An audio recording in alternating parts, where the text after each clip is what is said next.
Message de Lanto.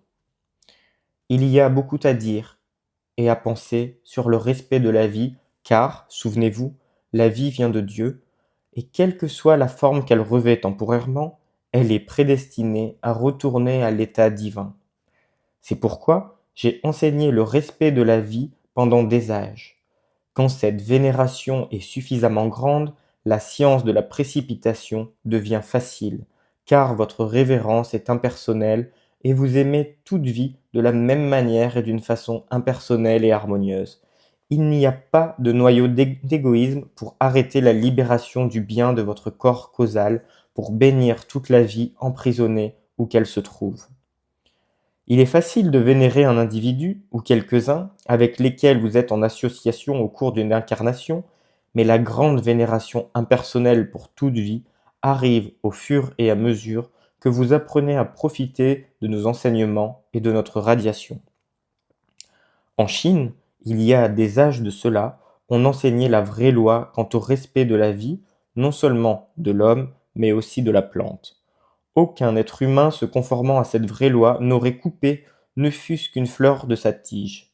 En Chine, en ces temps de grande beauté et de perfection, nous savions tous que la vie était divine, qu'elle provenait de Dieu et qu'elle avait, même au travers d'une fleur, à réaliser une destinée divine en offrant sa beauté aux passants, en parfumant l'air et que, la saison venue, son propre archétype divin la rappellerait.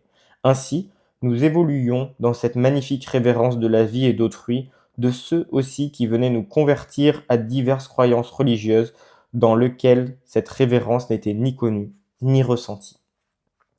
Vous parvenez à nouveau aujourd'hui à comprendre que le respect de la vie est impersonnel, qu'il couvre tout le genre humain et tout ce qui vit.